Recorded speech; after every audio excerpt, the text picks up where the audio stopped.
What's up, guys and ghouls, and welcome to another episode of Fright Mic. I'm Liz. I'm Sam. And today we're continuing our theme of isolated incidents. And we have one that's like a little lesser known. I feel like I have never heard anyone talk about this movie. Yeah, me either. But it's pretty damn interesting. And we are referring to Honeymoon from 2014, featuring none other than Rose Leslie. Crazy. In her Game of Thrones era. Yeah, true. Yeah, because this was 2014, so. Because she was in... I never watched Downton Abbey, but I think she was in Downton Abbey too, right? I don't know. I've never seen it either. Okay. I don't know why... Oh, your mom watched Downton Abbey, right? Yeah, like I've seen like some clips from it. Like Dan Stevens was in it. Oh, love Dan Stevens. I don't know for how long, but he was in it. Oh, interesting. And...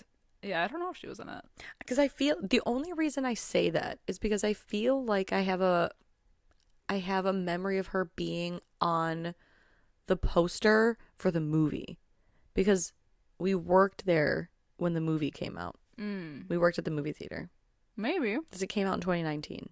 Yeah. At least I think so. I think it did. But yeah, I don't know why I have this memory of her being on the poster, and I was like, oh, that's that whore from Game of Thrones, like that with Jon Snow. Love you, bitch. Yeah. Ygritte, right? Ygritte. Yeah. But in this movie, her name's Bea. And, you know, her husband's name is Paul. They're like the cutest little couple. Paul's hot. I'm just going to say that. And Rose Leslie, in this movie specifically, I don't know why, she reminds me so much of Emma Stone. Yeah, like the way that she acts. Yeah, and some of the faces that she made. I'm like, oh God, she really does have that like quirky Emma Stone look to her. Yeah. Also, I just looked it up and she is on Downton Abbey. Okay. I was going to say, I really like that. Till 2015, so she was on it for like 5 years. Holy shit. Yeah. Well, unless that's the show. Was the show on for 5 years? I have no idea. Oh, I don't know. I don't know Either way, anything. she was on it at some point. Okay. Yeah, they're so damn cute. Bea and Paul. Yeah, Paul, he's hot. And he's also a good husband. He knows his wife, man. He knows his wife real good. He's a little too horny for me. Not enough, Coming man. from me. Not enough. Who's constantly barking into this microphone. Well, that's well, that was the point of the movie. They're on their honeymoon. I know, but I didn't do that on my honeymoon. They're on the honeymoon phase. Ugh. Or in the honeymoon phase. God. When you're all about it, man. I feel like that lasts for like 3 months. No, just me? Perfect. I don't know. Well, you're probably not alone on there. But yeah, right? Yeah. I mean, they're like all up. There's like at least like 4 sex scenes in this movie, like in the first 45 minutes. Yeah. There's a lot of intimacy. My God. I don't even look at my... I'm pretty sure this is directed by a woman, too. Hey, you know what? She knows. I feel that. Because the sex scenes were gratuitous. This is like fanfic. Yeah, they were nice sex scenes. Oh, they were. You know? And I feel like the way that he treats her is how I think a woman would write a guy, you know? Well, that's why I think they're so believable as a couple. Like, they're just so cute. And, like, he knows her so well. And, like, their banter is cute. Yeah. So, like, we get some time with them before shit starts going wrong. Yeah, before the inciting incident. Well, and it helps too, because this movie isn't very long, and the incident happens like quite soon into the movie, that we need like a good, you know, like a good background of like the two of them. Like they make that cute little wedding video where they're talking about the first like date that they went on, like how they met each other, and then how he proposed. And I do, like, you had mentioned this on last week's episode when we talked about Retreat. In case you guys haven't heard that episode, you had said how you like creative exposition instead of just being like, do you remember when we went on our first, you know, like just the typical like word vomit. And so the movie opens up with video footage of them just kind of, I think for like a home video that they're making on the night of their wedding, talking about how, like their, like the night that he proposed and their first date, like it just like is very cute. So we kind of get this information that at first we're like, oh, this must just be us getting to know them. But later in the movie, we find out it is pertinent. Yes. Important. Yes. Very, very important. Yeah, but it's very cute. Oh, I guess before we jump into it, should we do the scores? Yeah. So currently, Honeymoon has a 5.7 out of 10 on IMDb. It has a 76% on Rotten Tomatoes. Oh, higher than Retreat. Mm-hmm. Interesting. I know. Very interesting. Cool. Yeah, they're both, They're pretty, like, similar in that you definitely get that isolated feeling. Mm-hmm. Perfect for this theme. Perfect for a podcast theme about isolated incidents because there's like no one in this movie hardly. Mm-hmm. I know. I think there's 4 people? 4 people total. Mm-hmm. Nuts. Yeah, but you like really feel it because what they're doing is like they're going on their honeymoon and they're going away to like her family's like cottage by a lake, but it's like the off season, so there's like no one there. Yep. Totally alone, or so they think. Literally, completely. Yep. And so they're banging a lot. She shows them around the cabin. They bang some more. And then they bang so much they fall asleep. And at night, we can see this super white light shining through their windows, and it lands on Bee's face. Mm-hmm. And in the morning, boom, they're going on the boat. Well, they're making breakfast, and then they're going on the boat. And they have that weird conversation, though, when he's making breakfast about, like, a baby. Like, he makes that awkward comment because, like, they had just had sex the night before. Oh, yeah. He's like, give your womb a rest. And she's like, why would you say that? My womb? And he's like, I don't know. It just was, yeah. There was, like, a very long conversation about wombs, babies, how she's not ready for a baby. And he's like, it just was, like, a weird choice of words. I didn't mean to say womb. Yeah. It was just like a really weird, because like up until this point they're like nuts about each other, and then there's just like their one like thing. Yeah. But yeah, so then they go on the boat ride, and then they decide to go get lunch at like the local diner, which they don't know like if it's open or not. So like they walk in and they are met with a very aggressive man who is yeah. He's like, we're closed, and like smashes a lamp. Yeah, smashes a lamp. And then he recognizes Bea as being like one of her childhood friends. Okay, I have 2 things to say. One, back to the boat, just to mention this because it comes up later. She wants to go swimming. He suggests skinny dipping, but the water is freezing cold. Mm-hmm. So neither one of them go in. And she's like, dang, I was really wanting to swim with you. And he's like, I was really wanting to skinny dip with you. So, okay, water's too cold to swim, right? Second thing, he calls Bea Trixie, and then that never comes up again. Oh, the guy that they meet at the bar? Yeah, Will. Mm-hmm. So she's like, oh my God, Will. And he's wearing this like white hat. She's like, oh, you're still wearing that hat, whatever. He's like, oh, there's that smile. So you kind of get this weird, almost like they were like vibe. A summer fling kind of thing. Yeah. And I get that that's for later because then Paul has to become a little paranoid of whatever. Yeah. But he's like, oh, is that you, Trixie? And I was like, is this gonna come up later? So I wrote it down. Mm-hmm. Never comes up again. I think it's just establishing like their closeness, I guess. Like, yeah. Oh, they have inside jokes, like they're that close. I don't think it was anything more than that. When he said it, it just reminded me of Smeagol. Trixie Hobbits. Hobbitses. That's all I could think of. And he's like, oh, Trixie. She is Trixie in this movie. Let me tell you. He's weird though, because then his like wife comes out. Oh yeah. And she's all like, you need to leave here now. And she looks like she just watched the tape from The Ring, or watched somebody who watched the tape from The Ring. Yeah, she looks like she had like food poisoning. Yeah. She's got like she does not look well. Crusty pale lips. She's like a little green. Mm-hmm. She kind of looks like Grima Wormtongue, to bring it back to Lord of the Rings for the second time this episode. Yeah. And then I think it's that night that the lights start flickering in the house. Mm-hmm. Vibes are weird. And then his alarm goes off because he said he's gonna go like catch a fish for her, like as a joke or whatever, and then make it for breakfast or something. But his alarm goes off early. So he's like, oh, okay, whatever. So he goes and he realizes that it's too early.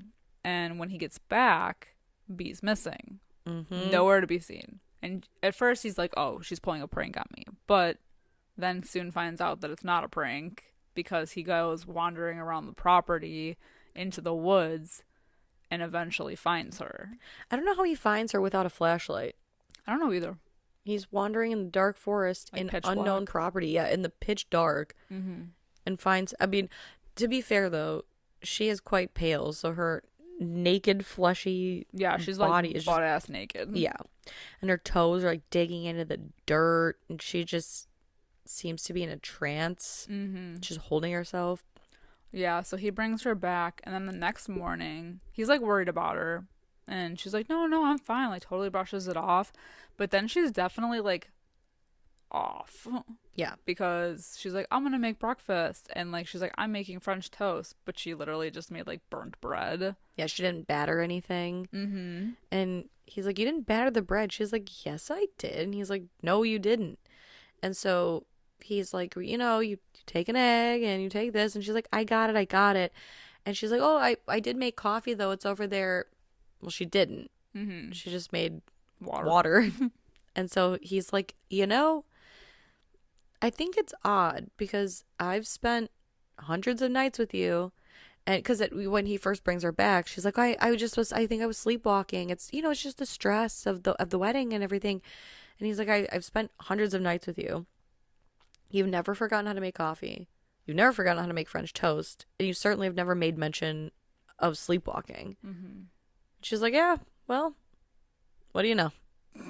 and all she keeps saying is like, I feel funny. And then but like the whole rest of the day, she just acts kind of like aloof and just keeps saying that she's tired. Mm-hmm. So, but he's still kind of like watching her, which is like pissing her off. Yeah. Because she's acting weird, but then she also has, like, it's not like she's like a zombie where she's like, ugh.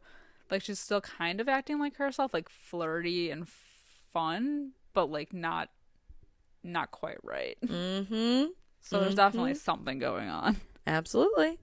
They go for another boat ride because they're going fishing, and she's putting worms on the line, and she says, did you know they can survive up to 7 minutes underwater? I think it's 7 minutes underwater. And then she drops the line in, and so, they're just like fishing, whatever. They're on the boat. And then I think at this point even, she's like, last one in's a rotten egg. And she jumps in the water. Mm-hmm. And it's like, this water is freezing cold. Yeah. You just said that the day before. And now all of a sudden, you're in the water. And again, she insists that she's fine. Well, he notices the bumps on her legs too. Yeah. She's got like the bumps on like her inner thighs, and she's like, oh, I think something must have bit me. But it's like definitely more than that. Yeah, because there's 3 succinct like bites. Yeah. And they are pretty disgusting. Yeah. And she's like, they're just mosquito bites. Yeah. And she keeps brushing everything off, and she keeps getting pissed at him. So she's like, I'm going to go take a nap. And so he's like, okay, whatever. So he's like, I got to figure out, because like the night that he found her, she wasn't wearing her nightgown. And so he's like, let me go out in the woods and like try to figure out what the hell happened. Well, he goes and he finds her nightgown in the woods, and it's like torn to shit, like shredded. And there's like a fluid on it. Like a goo. A sticky substance. Yeah. But like, not like semen. Not like a sexual thing. Yeah. Well, not like a human sexual thing. Yeah. Definitely some sort of alien goo. Definitely a goop. Well, and he also notices a footprint too. Yeah. And so he's not either of theirs. Right. Well, now he's immediately like, oh, it was that guy Will. Mm-hmm. For sure. But when he gets back to the house, he catches Bea in the bathroom. Like rehearsing. Talking like to herself in the mirror. Excuses as to why she doesn't want to like have sex with him. Yeah. Like, oh, I took Tylenol earlier and it hasn't helped. My head still hurts. I love that even an alien uses the classic, like, I have a headache. I love that too. Do you want to have sex tonight? I have a headache. I have a headache. I have cramps. I have cramps. So true. Oh my god. And he's just like observing her. And so he tries to like attempt to fool around with her. And lo and behold, she says she has a headache. Mm-hmm. Well, this whole scene is so tense because I think this is the like, is this, no, this isn't the nightgown scene, right? Yeah, it is, because okay. He's like, you know, what's going on? And he's trying to like be all flirty and whatever with her, and he's like, go put the nightgown on. Like, I think you look really sexy in it. And she's like, why? No. Like, she's so like put off by it. Yeah. She's like, no, I don't want to. And like, why do you want me to? He's like, well, it's your super sexy special nightgown. You look so sexy in it. And she's like, I can't. It's in the with my clothes in the clothes box, the suitcase. Like, she can't find the right words, and he knows that, because she's like, do you really want me to put it on? And he's like, no, fuck it, whatever. But he knows that she's lying because he has her nightgown. Right, it's not in her dirty clothes box. Yeah. You know? And I want to say something, but I don't know if it's going to spoil the ending right now, because I feel like having seen this movie multiple times and knowing how it ends, it's like how she's acting is sad to me. Okay, we'll get into it. Yeah, spoilers, okay. Yeah. Well, it's just because of the fact that I know it's like almost like she's being held hostage in her own body. Yeah. Oh, yeah. And so it's sad because she's trying to like put on a front like everything's okay, but like something is pulling her back from it. So it's like she's trying to remember and trying to like put on this front that's, you know, I'll stop there because I don't want to like fully give it away. But you know what I mean? Like, yeah, we'll come back to it. It is sad. It is sad. Because she, like, you can see that she's still in there, even though she's acting strange. And that's what's so interesting about it. Because you're like, well, why is she acting? Like, why is she acting this way? I don't know. I don't know how I feel about... We'll talk about it at the end. We'll talk about it. I know. I don't want to give away anything too early. I know. Yeah. So, you know, he basically, like, confronts her after this because she doesn't want to put the nightgown on. And one night, Paul is sleeping and he sees this light through the windows that's shining on Bea. And he immediately is like... And he hears, like, the humming noise. Yes. And he's like, what the hell is this? And so he sees someone outside, because he runs outside, he's listening, and he sees something move. And we as the audience just see like a little shadow, like a little head move or something. And he fires the gun, which wakes up Bea. And she's like, what the hell? Like, what are you doing? And he says, why are you lying to me? And she's like, I'm not lying to you. And he's like, yes, you are. And he holds up the nightgown. And he's like, were you with Will? What the fuck is going on? Because I found this in the woods where I found you. And the footprints. And I found a footprint. You stupid skank. No. He doesn't say that. But he is like, you're my wife. Like, why are you doing this to me? Enjoy the podcast, like what you hear, and you want to hear more? Well, you're in luck. We have a Patreon. That's right. If you don't know, we talk about new movies on our Patreon. We do monthly rewinds so that way you can find out what we are watching between our main episodes. Sometimes we craft spooky cocktails to match our theme of the month, and watch parties galore. So much fun over there. Head over to patreon.com/Fright Mic podcast to check that out. Again, if you want to hang out with us a little bit more, then support us over on patreon.com/Fright Mic podcast. And we'll love you forever. Okay, bye. So then they sleep apart. Yeah. And then the next morning... I don't think he sleeps at all. He's like spends the whole night flicking this light on and off. Yeah, he's just like looking out the window the whole night. And the next morning is when he catches her writing in her notebook. Like, basically, like, my name is Bea, my husband's name is Paul. This is like, but, you know, like again, rehearsing. Like, she's trying to remember. Like, it's crazy. Certain things. And not only that, her bites look worse. They're like fully spread now, like up her leg. Well, and it's funny too, because he's trying to do something outside, and she goes, do you want like a glass of water or something? And so he's crouched down. He's basically crotch level with her. We can see that these bites are just full, like bad. And he's like, how are your bites? And she's like, good, better actually. He's like, really? Because they look fucking disgusting. They look worse. Oh man. Yeah, so he like wants to leave. He's like, we need to get the hell out of here. And they have like another fight, and this is when he's like, okay, like something has to be happening, because she starts bleeding. Okay. Because he's like fooling around, or they're trying to fool around. They're in the boat. I think this is when she says the thing about the worms. This is when they're fishing. Yeah. Not earlier. That was my bad. Yeah. They're like, so he's like, I want to feel you. Yeah. And so he tries to, and she starts bleeding. And then they get into like that fight, and that's when he storms off, because he's like, this has to have something to do with this Will guy. So he goes off to find him, gets to the house, and is like confronted with his wife instead. Yeah, and she's like being real weird. She looks even crustier than before. Even more like aloof than she was before. And he's like, hey, is Will here? And she's like, I'm Anne. My husband's name is Paul. Yeah. And he's like, yeah, I'm aware. Can I talk to Will? She's like, Will's not here. What does she say? Oh my God. She says something real weird. Hold on. Oh, Annie. Yeah. Annie is the name of his wife. Annie, yeah. Yeah, with this, and she's got the same bruises on her leg. She, like, you know, Paul notices this, and he says, can I talk to Will? And she says, no, Will's not here. He's hiding. Yeah. Creepy. And she basically is like, you should stay away. We don't want to hurt, or we will hurt you. Yeah. And then he like, finds his hat in the water, and it's all like bloody. And so he notices that there's a security camera. He busts in and watches security footage of Annie.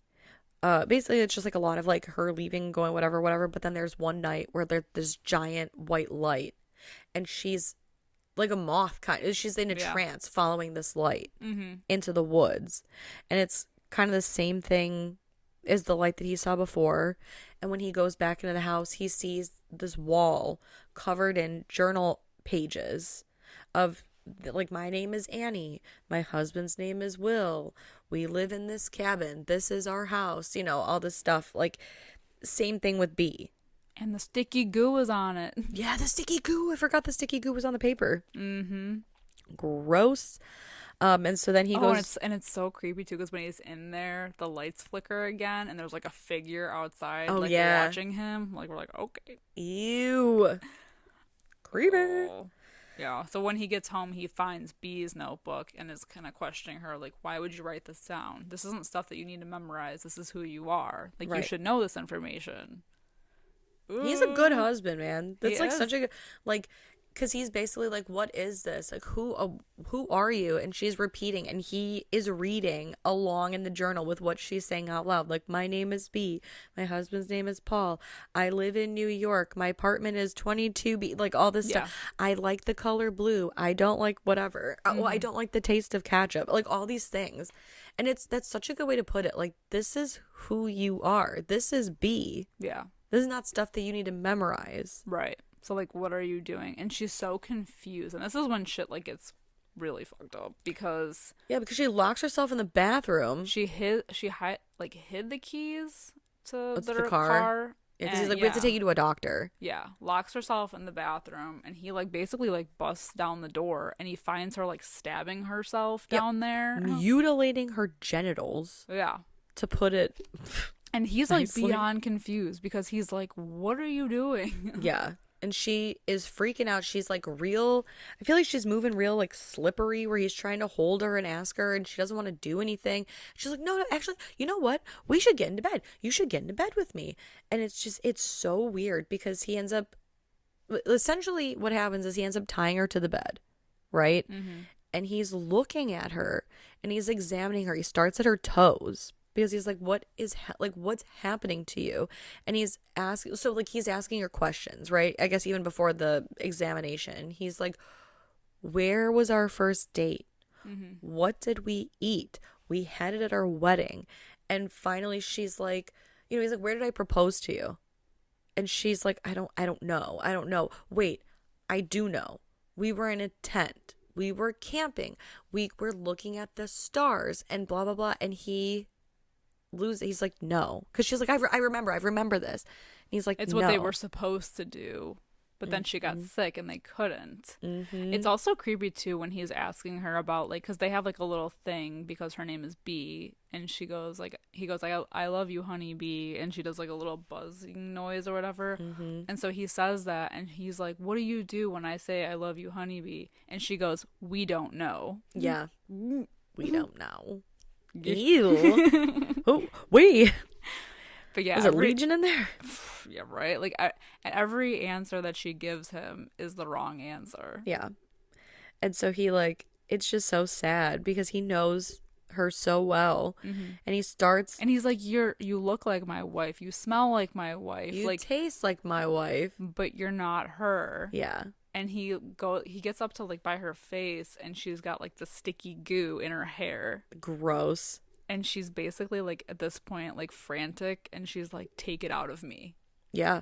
Well, because he's like, what did you do to Bea? Like, where's Bea? She's like, I am. Well, and it's creepy. Like, this was, like, even a weird scene. Because with the goo in her hair and everything, he's like, all these things. Like, you look like my wife. Everything about you looks like my wife. But you're not my wife. And she goes, I am. And he says, how do I know that? And she goes, how do you not? And so it's like that whole thing of like, well, fuck. What the hell's going on? Fuck. But it's true. Like, because she is there, but yes. Something is holding her back. Yes. How can I know that it's you? How can you not? Like, oh my God. Yeah. So emotional. It is. It is. I feel so bad for Paul. Because he's a both good of guy. them. Yes. And so she's like, just take it out of me. Take it out of me. He sticks his hand. Oh, yeah. Way up there. And you know where. Well, it's gross because at first, this is when he's still like, like, you look like my wife, you taste like my, he's like kind of like crawling up her legs, almost in like a sexual way. Yeah, it's a little weird. And he's like, but you're not my wife. Given the circumstance. Yeah. Well, because then he like puts his finger, where, between her legs. And it's gooey. Well, and he goes, what does that feel like to you? And she's like she looks like she uncomfortable. Yeah. And so then that's when he pulls his hand out, and it's covered in what only can be described as like pumpkin guts. Yeah. And like goo. Like, it's gross. It's fucking nasty. It's stringy. It is so gross. It's mucusy. And he's like, what? And she's like, please help me. You have to take it out. Oh.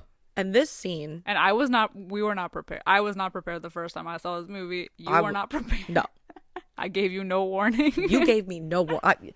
I had to raw dog the scene. I was sitting there, mouth agape, twisted in horror, as if this was like this was something. This was truly something. It's truly something to behold. And he did hold it. He pulls out what I would describe as an umbilical cord. It's like a worm. Yeah. Because he's like, what is this? And she's like, I don't know. I don't know, man. Bro, I have no idea. It looks like it's basically like a wormy umbilical cord parasite. You know what it looks like? It looks like the thing from The Thing. Yeah. The one from 1980, whatever. Yeah. Yeah. Yeah. It's messed up. I sound like Kelly Kapoor. If Ryan doesn't come, or if Ryan gets transferred and I don't, I'll kill myself. Like Romeo and Juliet. The Claire Danes one. The Claire Danes one. Yeah. Yeah, so it's some sort of alien amoeba thing. Mm-hmm. And she finally tells him what happened. In the woods. And guess what? It's aliens. Can you believe? Can you believe it? Yeah, it's not Will. And it's creepy because she's basically just like, my body is here, but I'm leaving. Yeah. And he's like, we need to leave. I need to leave and go get you help. And she's like, you can't leave. Like, we need to hide you. Yeah. It's like her last like attempt at trying to save him. But like, I have to know because so we'll get there, because she says like, there were figures in the woods, and now I know what they know. and all this stuff, and we have to hide you, because I just wanted to spend our honeymoon together. Mm-hmm. And so he gets knocked out by Bea, right? Because she's like, we got to find a place to hide you because they're coming. And he wakes up very funny game style. Oh, hang on, wait. Right before this, it's creepy what she says right before she knocks him out, because she goes, "We don't need you," because she's like, "They're gonna get rid of you, and we don't need you." Like it's like it's so like crazy because she like little blips of who she is coming out, but she's like mind controlled. So everything that she says, or like every other thing that she says, is like them taking control of her head. Like, we don't need you, but she's trying to save you. Like, it's just so creepy. Yeah. It's weird. Yeah. It's weird. But then she knocks him out. Yeah. And like I said, it reminded me of Funny Games, which we had talked about on the podcast already. We did the original and the remake. He wakes up tied up in a boat, and she's basically like, we have to hide you. I'm going to hide you under the water. They can't find you there. And he's like, you can't hide me under the water. I can't breathe under the water. And she ties the anchor to his feet and shoves him off the boat, killing Paul. Rest in pieces, man. That sucks. That's a horrible way to go. And basically at night, we hear the wedding video going of, them describing everything, like basically the tape we saw in the beginning, and Bea is fully like transformed, mystiqued out. Oh yeah. Like full alien, full crust. Yeah, full crust. Full crust. And she opens the door and Annie is outside, and they like walk into the light. Yep. That is like beaming through the door. And yeah. Now and this, so how am I gonna say this? Going back to what I said before about it's sad because she's trying so hard to fight whatever is like in her, but she knows there's like no avail. This is happening, and so she is trying to do what she said, which is, I'm trying to spend like the last few days together. It makes it even more heartbreaking when you see this movie multiple times, because you're like, oh man. Like, what's going to go down. See, I feel like I got to watch it again. My interpretation was slightly different. Okay. Which is interesting, because I think you're probably correct. But I don't know what, like, when I watched it, granted, it like I said, this was my first time watching it. I took it as that this Bea is gone. Mm-hmm. And Annie is gone. And it's this alien creature who's basically using the little knowledge that it has, because Annie also takes off on the boat when Will goes to confront, and when Paul goes to confront Will, Annie's doing some shit on the water, and Will's hat is in the water. Right. So that led me to believe, when she said Will is hiding, that she also hid him in the water. And Bea, after she's taken over by the aliens, is so weird about living creatures. When he teases her with, what is it, the frog or whatever, and she's like, why would you do that? I don't think that's very funny. Yeah. And she's so weird about nature, and why would you want to leave the middle of nature? And she's in the water and all this stuff. Annie hides Will the same way she hides Paul. And she's writing the same things that Annie is writing. So I think it's the alien, like, taking over. Well, and trying to, like, recoup the memories. And trying to basically disguise itself, camouflage itself as this person. Ooh, it's like the alien from Signs. Yeah, exactly. That's using kind of the environment to camouflage itself. Mm-hmm. I like that more. That's kind of how I like interpreted it. Was the reason that Bea is writing this down is because it's not really Bea, and it's like practicing, like, my name is Bea, my husband's name is Paul, I live in New York City. Like, okay, so you're saying all these things and that's why it's so heartbreaking when Paul says, this is you. Yeah. This is Bea. This is not stuff you have to memorize. Well, because it's not her in there. Her. But see, like, there's certain scenes that she's in that I feel like it is her trying to come out though in some ways, because like the way that she gets so upset about why he wouldn't, like why he's upset, like the way he's acting towards her. She's like, well, why would you do that to me? Yeah. I don't know. It's like, but I think either could be true. And I think probably both can be simultaneously true. Like, I think maybe at certain points, like I think you were trying to say, like, I think at certain points, it's almost like a possession, you know, where like the demon is 90% taken over. Maybe the alien is 90% taken over, but B comes in like small flashes. Yeah. But what was I going to say to that? Oh, it's like, what made me believe that was at the end, like the very end, when she was like, here's what happened to me in the woods. Like, now I think it's time for me to tell you, now that this thing is out of me. Yeah. You know, like, this is what happened to me in the woods. This is what I saw. But now I feel them inside me and I know what they know. And like, they're taking me now. Yeah. So like, I don't know if that was now that this like alien thing was out of her, it was like a moment of clarity before she was fully gone. Ascended. Because it's like for that split moment, I was like, oh, it is her. She's back in her body. But then it was like, we don't need you. And then she hits him over the head and is like, we have to hide you. Yeah. But like, it's her breaking through. Yeah. Because like, why would the alien want to hide him? Well, it wants to kill him or wants to get rid of him. But I think that's the thing is, like, Annie hid Will the same way. So I'm like, is that just the way that they do things? The way that they do, right? Maybe. I don't know. Because again, it's this whole thing with like the aliens seemingly being one with this nature, right? And that's why Bee's so weird about the frogs, and you know, she knows that worms can survive up to 7 minutes underwater, which is interesting because that's where Paul goes. Yeah. You know, it's all these things. Yeah. So I don't really, I think both theories can probably be true. Yeah. I like that this movie is a little more open to interpretation. Yeah, I like it too. Yeah. It makes me, it's makes good. you think. Yeah. This was a good pick. Yeah, it's a good pick because you're like kind of like, what the hell's going on? And I don't know, especially with like the way that things go down with her, like how she's acting. Like, we get little tidbits of like, okay, this is weird, this is off, like why would she say that? And it's like, I think this movie does need multiple watches because you catch little things that she says, or like the worm thing. Yeah. You know?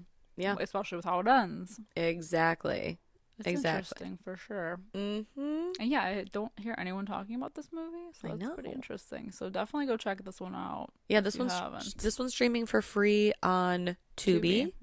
And it also, if you hate Tubi ads, it is on Peacock currently. Perfect. Yeah, I guess I have ad-free Peacock, so if you don't, either way you're gonna get ads. Whatever your preference is. Yeah.